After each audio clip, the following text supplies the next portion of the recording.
When my daughter told me to find somewhere else to live, Dad, you're too old to handle this house alone.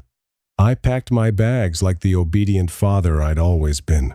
3 days later, I was sitting in a lawyer's office, discovering that my supposedly loving daughter had played the longest con game in family history. Amanda was about to learn something important. You don't mess with a retired police detective who has 30 years of investigation experience under his belt. Let me tell you how I went from homeless widower to the man holding all the cards. My name is Dennis Martinez. I'm 58 years old, and this story has more twists than a mountain highway through Colorado. It all started with the worst phone call of my life. 2 months ago, I was just another grieving husband. My wife, Carol, died of cancer at 55 after a brutal 8-month fight that drained our savings and broke my heart completely.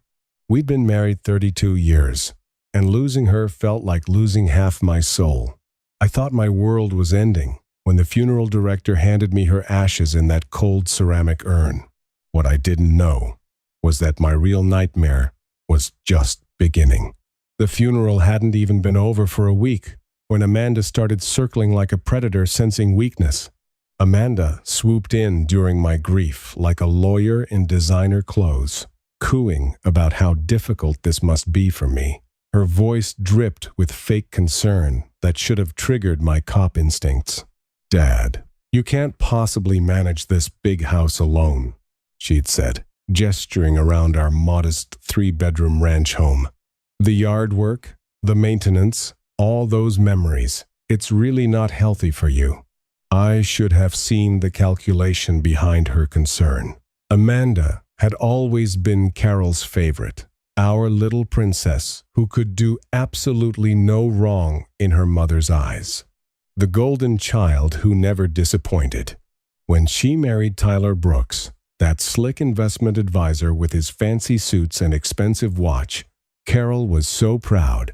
She'd brag to the neighbors about Tyler's financial expertise and Amanda's success. Meanwhile, I was just the retired cop who'd spent 30 years keeping the streets safe, walking a beat, and investigating crimes while they built their fancy suburban lifestyle with money. After the funeral, Amanda became increasingly pushy about my living situation. She'd bring Tyler over for dinner, where they'd corner me with retirement community brochures and senior housing pamphlets spread across our kitchen table. Dad, these places are wonderful, she'd insist, pointing to glossy photos of smiling elderly people playing cards. You'd have people your own age, organized activities, absolutely no household responsibilities to worry about. What she really meant was no inheritance to split 3 ways, no inconvenient father to deal with when she wanted to sell the family home for cash. The manipulation was subtle, but constant. Tyler would nod along, adding his professional opinion about how seniors benefit from structured environments and peer social interaction. Complete garbage, designed to make me doubt myself. They'd bring printed articles about elderly people who'd fallen in their homes, statistics about depression in widowed seniors, horror stories about break-ins targeting older homeowners living alone. Every conversation became a sales pitch for why I needed to move somewhere safer and more appropriate for someone my age. The pressure was relentless, and in my grief, I almost started believing them. But 30 years as a detective teaches you to recognize when someone's running a con. The timing was too convenient, the pressure too intense, their concern too focused on one specific outcome. The final blow came on a Tuesday in March. I'd been living in what Amanda now called our family home for 6 weeks since Carol's death, still sleeping in our guest bedroom. I couldn't bear to pack up our master bedroom yet. Carol's clothes still hung in the closet. Her reading glasses sat on the nightstand. Her favorite coffee mug waited in the kitchen cabinet. Amanda arrived unannounced with Tyler and 2 large moving boxes from U-Haul. She didn't knock, just used her key and walked in like she owned the place, which, apparently, she thought she did. "Dad, we've made a decision," she announced, like she was delivering good news instead of destroying my life. "Tyler got that promotion at the investment firm and we need to move closer to downtown Chicago." I stared at her from my recliner, not quite understanding what she was telling me. "Move in? But, Amanda, this is my home. Your mother and I bought this house in 1992. Her mask slipped for just a moment, revealing something cold and calculating underneath the fake sympathy. "Actually, Dad, according to Mom's will, I inherited the house and most of the financial assets." The words hit me like a punch to the gut. I felt the air leave my lungs as she continued her rehearsed speech. "I've been letting you stay here out of kindness, but it's time for you to find your own place. Mom knew I'd take better care of everything." She pulled out official-looking documents from her designer purse, spreading them across our coffee table like she was dealing cards. Legal papers with stamps and signatures that looked authentic. "Mom knew I'd take better care of the family legacy than you ever could, Dad. You never understood investments or property management. You were just the husband after all. Just the husband." 32 years of marriage, of loving Carol through sickness and health, reduced to those 3 dismissive words. I felt something crack inside my chest like breaking ribs. That's when she delivered the killing blow with a casual cruelty that only family can manage. "Dad, I found you a nice, senior apartment complex on Oak Street downtown. Very affordable," she continued, not meeting my eyes. "Perfect for someone living on a police pension. You'll love having your independence back without all these property taxes and maintenance headaches." Affordable. My daughter was claiming to inherit $2.8 million and suggesting I move into subsidized senior housing that smelled like disinfectant and defeat every time I drove past. Tyler loaded my belongings into their silver Mercedes with the efficiency of someone disposing of trash. 2 suitcases and a cardboard box containing 32 years of memories and photographs. "Dennis, you'll love having your independence back," he said, still not meeting my eyes while hefting my clothes. "No more worrying about property taxes, home repairs, or lawn maintenance anymore." No more home, he meant. As we drove away from Maple Drive, I watched my house disappear in the rear-view mirror, like it was being erased from my life forever. The house where Carol and I had raised Amanda, where we'd hosted her birthday parties and graduation celebrations, where Carol had taken her last breath, holding my trembling hand. The Sunset Gardens apartment complex was exactly what you'd expect from a place charging $1,200 a month. Thin walls, thinner carpets, and a parking lot full of dented cars. The smell hit me first. Industrial cleaning supplies trying to mask decades of fried food, cigarette smoke, and the general despair of people warehoused until they die. Amanda handed me $800 in cash like she was tipping a hotel bellhop after a particularly unpleasant stay. "This should cover your first month while you get settled in. I'll have Tyler transfer some money into your account once we sort through Mom's paperwork," she added, already checking her phone for messages. "Some money from my own wife's estate." After they left, I sat on the lumpy couch in my new studio apartment and tried to process what had just happened to my life in 4 hours. I'd gone from homeowner to tenant in a senior welfare facility, from husband and father to discarded burden taking up space in someone else's increasingly valuable real estate. But here's the thing about being a detective for 30 years. You develop instincts that never really retire. Every instinct I had was screaming that something was fundamentally wrong. Carol had been meticulous about our finances, always keeping me informed about our investments insurance policies, and retirement planning. She made spreadsheets for everything, including our monthly budget and expenses. The woman who'd made me executor of her parents' estate when they died wouldn't have cut me out of her own will without explanation or discussion. That night, I did what any good detective does when something doesn't add up. I started investigating my own family like they were suspects in a crime. The next morning, I used the complex's spotty Wi-Fi to search for our estate attorney, Gerald Reynolds. He'd handled our house purchase, our wills, and various legal matters for over 15 years. His office was downtown, a $12 bus ride that I could barely afford. But I had to know the truth. My pension check wouldn't arrive for another week. Gerald Reynolds looked genuinely surprised when his secretary announced that Mr. Martinez was here about his wife's estate. "Dennis, my friend, I was wondering when you'd come in here.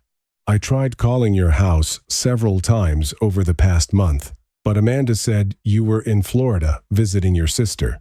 "Florida? I don't have a sister anywhere." "Mr. Reynolds, I need to ask you about Carol's will," I said carefully, watching his face for any sign of deception or confusion about my unexpected visit. He looked puzzled, pulling out a thick manila folder from his filing cabinet. "Of course, Dennis. Didn't Amanda provide you with your copy after the reading last month?" My stomach dropped, like I'd stepped off a cliff. "There was a reading?" I asked, keeping my voice steady despite the adrenaline surge flooding my system like old times. "Dennis, you were supposed to be there. Amanda said you were too distraught after Carol's funeral, that she'd handle everything and make sure you received your inheritance properly." The pieces started falling into place, and I felt my detective training kick in like muscle memory. Amanda had lied about the reading, lied about my whereabouts, lied about everything. "Mr. Reynolds," I said slowly, "I was never told about any reading. Amanda told me she inherited everything and that I got nothing from Carol's estate." His expression shifted from confusion to alarm faster than a traffic light change. He reached for the thick file folder, his movements suddenly urgent and precise. "Dennis, that's impossible," he said, opening Carol's will to the first page. "Your wife's will is very specific and detailed about your inheritance and her wishes for distribution." He pulled out the real document, and as he began reading, I realized Amanda had lied about absolutely everything concerning my wife's final wishes and testament. "I, Carol Martinez, being of sound mind and body, do hereby bequeath to my beloved husband, Dennis Martinez, our primary residence at 1247 Maple Drive, including all furnishings and personal effects. Additionally, I leave him 75% of all financial assets, investments, and accounts totaling approximately $2.1 million. My head started spinning. $2.1 million. The house.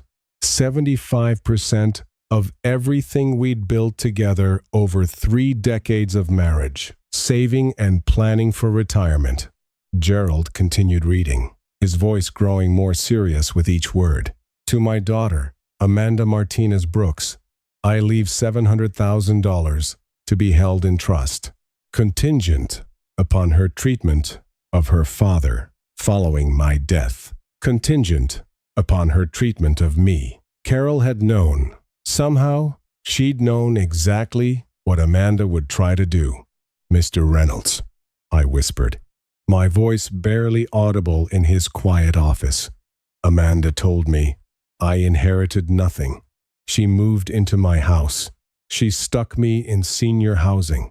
The elderly lawyer's face flushed with anger, his professional composure cracking as he processed what I'd just told him about my daughter's actions over the past month.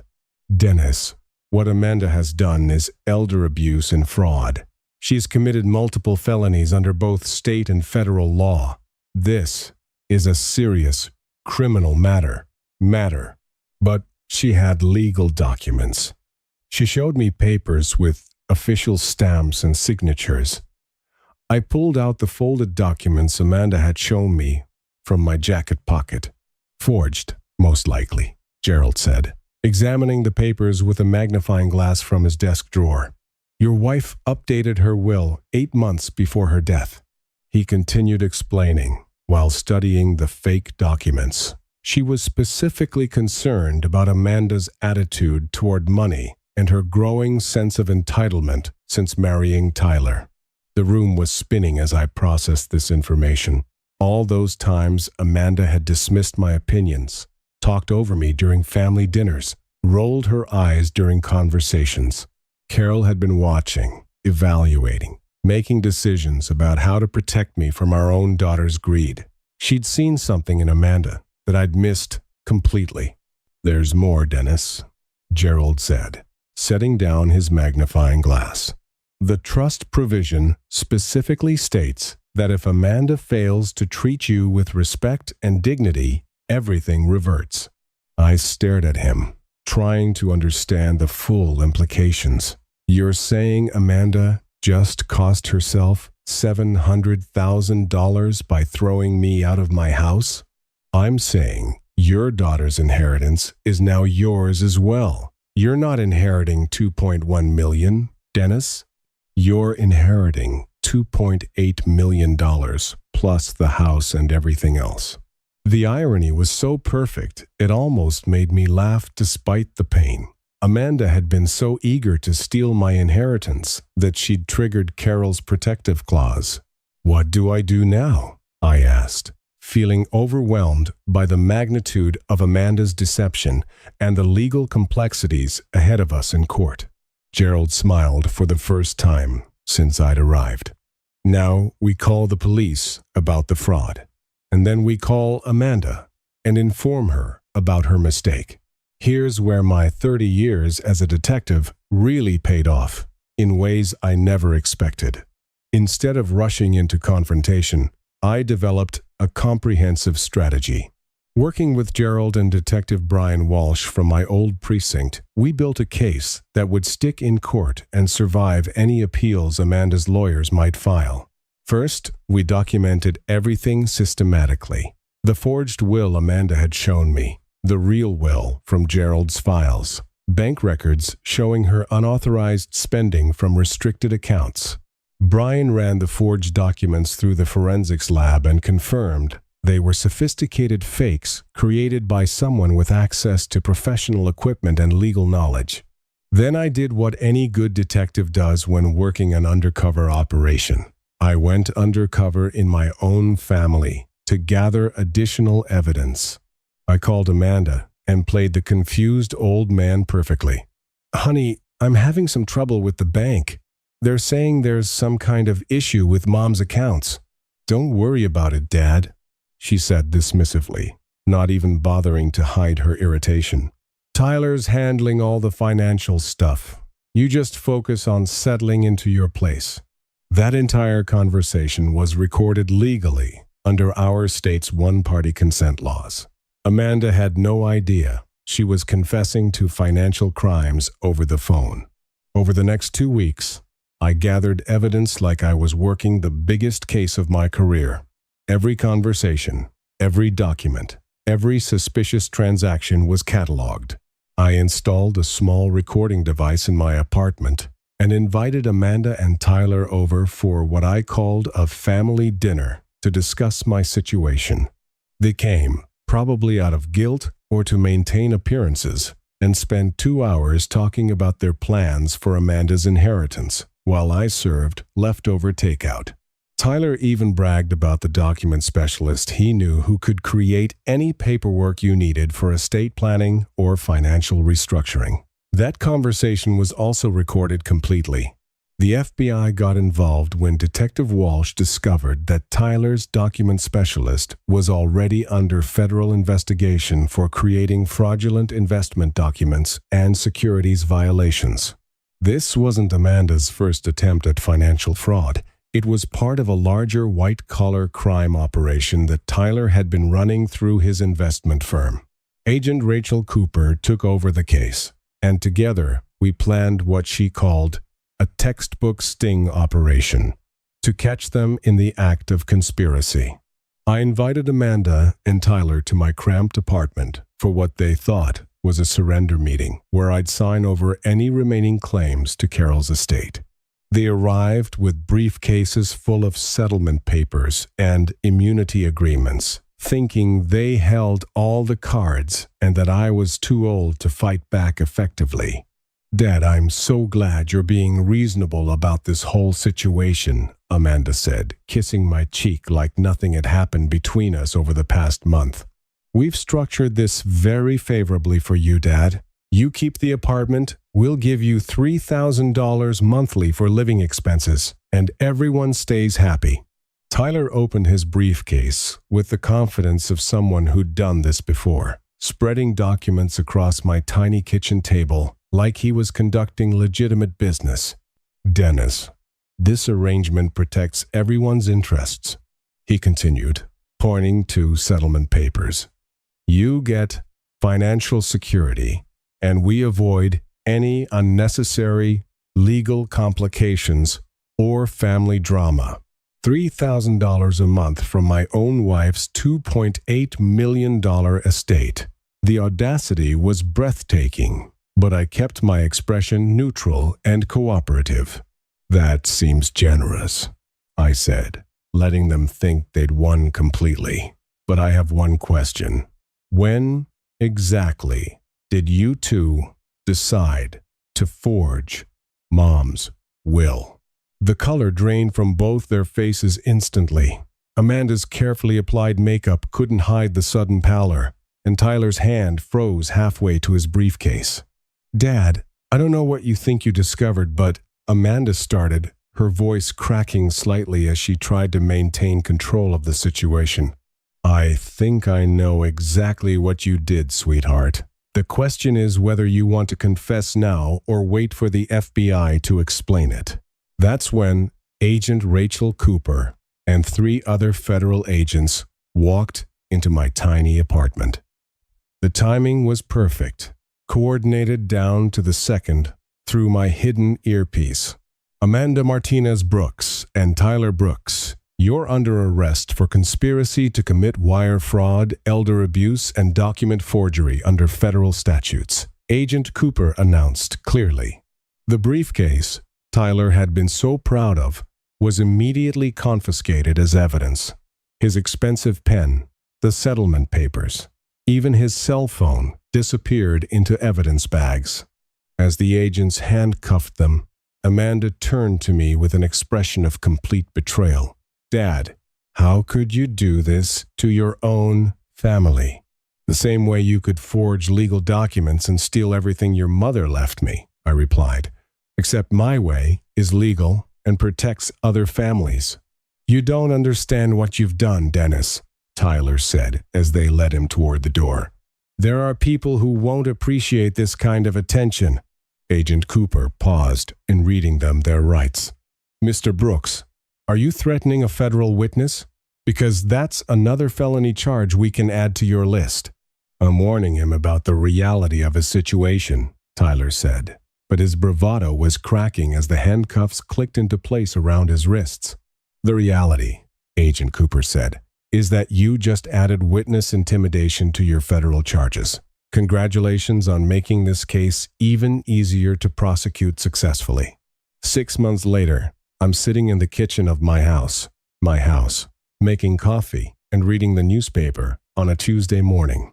The kitchen looks different now. I've remodeled it with Carol's insurance money, adding the breakfast nook she always wanted but we never could afford.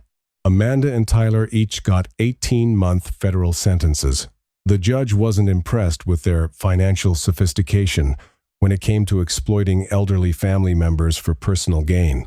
"The house is mine, the money is mine, and I've started the Carol Martinez Foundation for Elder Protection using $500,000 of the inheritance. We provide free legal aid for seniors facing family financial abuse and lobby for stronger elder protection laws. Carol would have loved seeing her money help others. Amanda has written me 14 letters from federal prison. I've read exactly none of them. Some bridges, once burned by greed and betrayal, can't be rebuilt with words. The irony isn't lost on me that Carol was right about everything. She knew Amanda's character better than I did, even in her final months battling cancer. The woman I loved for 32 years protected me even after death, and I honored that protection by making sure our daughter faced consequences for her choices. People ask if I feel bad about sending Amanda to prison. Here's what I tell them. I didn't send her to prison for stealing money. Her choices sent her to prison. I just made sure those choices had consequences instead of rewards. There's a difference between justice and revenge. Sometimes I sit in Carol's garden, which I've learned to maintain myself, and think about the grandchildren I may never see again because of Amanda's greed. That's the part that hurts most. Not the money or the house, but knowing that Amanda's children will grow up understanding why their mother went to prison. They'll learn that Grandpa Dennis was the one who put Mommy in jail. Not that Mommy tried to steal Grandpa's house and inheritance. But maybe that's better than them learning that stealing from family is acceptable behavior when you think you can get away with it completely. Tyler's mother called me last week, wanting to discuss the situation and find some way to resolve this matter privately, for the children's sake. I told her the same thing I told the reporter from Channel 7. Actions have consequences, and her son's actions earned him a federal prison sentence. Carol's wisdom protected me when I was most vulnerable. Now, I'm using that protection to help other seniors avoid what happened to me originally. Detective Walsh tells me our case has become a model for investigating elder financial abuse. Federal prosecutors are using our evidence-gathering techniques in similar cases. That makes me proud. 30 years of police work taught me to gather evidence and build cases, but Carol's love taught me why justice matters. Thanks for listening to my story. Sometimes the old dog really does learn new tricks, especially when family tries to put him down. And sometimes the pawn really does become the king in the end, just like Carol always said it would when we played chess together. The biggest lesson I learned is that family loyalty should never be mistaken for family weakness when someone tries to exploit your trust completely. Sometimes protecting yourself from the people you love most requires the same courage you'd use against any other criminal threatening your life.